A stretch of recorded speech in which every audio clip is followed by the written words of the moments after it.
Cela fait longtemps que tu attends ton exaucement. Dieu a promis de le faire. Plusieurs années sont passées et toujours rien à l'horizon. Tu te demandes même si Dieu avait vraiment parlé. C'est dur, oui.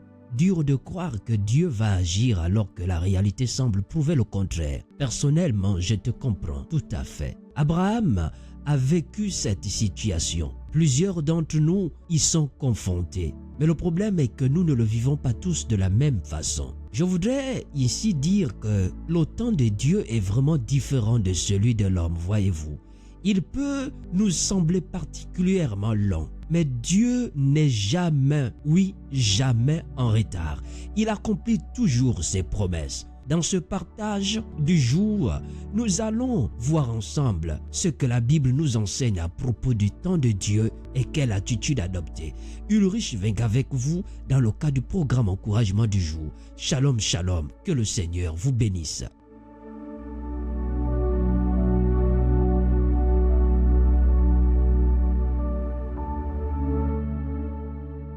Premièrement, sachez que Dieu fait toutes choses bonnes en son temps. Une fois, j'ai entendu un pasteur dire une phrase qui m'avait vraiment marqué. Il a dit, le diable peut donner une barbe à un bébé, mais Dieu attendra que le bébé grandisse avant de lui donner une barbe. Dieu est notre Père et il nous aime. C'est pourquoi il donne selon sa volonté et selon son temps. Un enfant ne possède pas la capacité nécessaire de discerner ce qui est bon pour lui. Je crois que même devenus matures, nous ne pouvons pas totalement, je dis bien totalement savoir ce qui est bon pour nous ou pas. Mais notre Père Céleste est omniprésent, omniscient, omnipotent et il sait d'avance ce qui va se passer. Il y a un temps pour toutes choses, bien-aimées, nous dit le roi Salomon. Ecclésiaste 3, versets 1 à 2. Dans ce monde, il y a un temps pour tout et un moment pour chaque chose. Il y a un temps pour naître, un temps pour mourir, un temps pour planter et un temps pour arracher les plantes. Joseph avait vécu la vision depuis son plus jeune âge, mais il a dû attendre 14 ans avant la manifestation.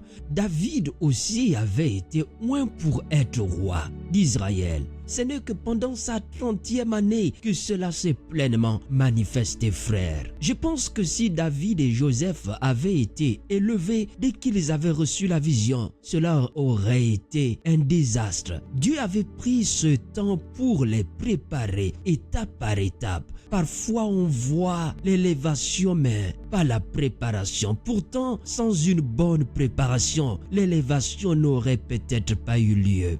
Bien-aimé, peut-être que la saison dans laquelle tu es en ce moment te semble insignifiante, mais Dieu te prépare pour l'élévation. Ne prends pas cela à la légère. Deuxièmement, nous avons le même Dieu, mais pas la même destinée. Parfois, je pense à la vie d'Abraham. Oh, combien cela a été dur pour lui de ne pas avoir d'enfants. Pourtant, son neveu Lot avait déjà eu 2 enfants avant qu'il, c'est-à-dire Abraham, n'ait Isaac. C'est toujours réjouissant de voir ses proches être bénis. Passer à un autre niveau, mais cela reste un peu difficile, parce que c'est comme un rappel de notre situation à nous, surtout lorsque c'est une étape que nous n'avons pas encore franchie. Mais Dieu ne fait pas de favoritisme et ce qu'il a pour nous, personne ne pourra nous le prendre. N'est-ce pas merveilleux? Jérémie 29, 11, oui. Moi, le Seigneur, je connais les projets que je forme pour vous. Je le déclare, ce ne sont pas des projets de malheur, mais des projets de bonheur. Je veux vous donner un avenir plein d'espérance. Notre Père bien-aimé a des plans de bonheur pour tous ses enfants, mais ce ne sont pas tous les mêmes plans.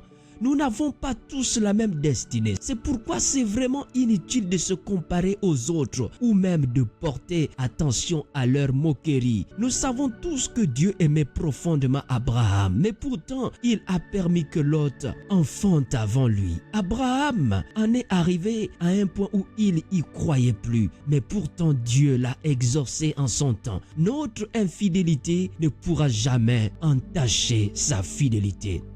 Et enfin, ce que nous devrons savoir, c'est que nos façons de faire sont différentes de la façon de faire de l'Éternel. Peut-être que ça fait longtemps que tu attends. Les gens se moquent de toi en ces termes. Mais il est où ton Dieu? Bien-aimé, fortifie-toi et prends courage. Ton Père ne t'a pas oublié. Le temps de Dieu est ce qu'il y a de meilleur pour toi. Non, mais je veux me marier avant mes 25 ans. Je me sens prêt. J'ai eu une bonne situation financière. Peut-être que si tu te maries à cet âge avec cette personne, tu finiras veuve ou divorcé. Peut-être que ce n'est pas encore prêt pour toi pour gérer un foyer. Dans sa parole, il déclare: mes pensées ne sont pas vos pensées. Mes façons de faire sont différentes des vôtres. Est-ce que tu veux faire les choses à ta façon, frère? Alors certainement tu bâtiras en vain. Plus que si l'Éternel ne bâtit pas la maison, ceux qui la bâtissent, c'est en vain qu'ils le font. Aujourd'hui, ton papa veut te dire: tu t'inquiètes et tu t'agites pour beaucoup de choses. Mon temps est ce qu'il y a de meilleur pour toi. Pendant que tu attends ton exaucement, fais attention, n'enfante pas un Ismaël alors que Dieu a bel et bien promis Isaac. Sois fortifié, que le Seigneur te bénisse. C'était le programme Encouragement du jour. N'oublie pas de partager.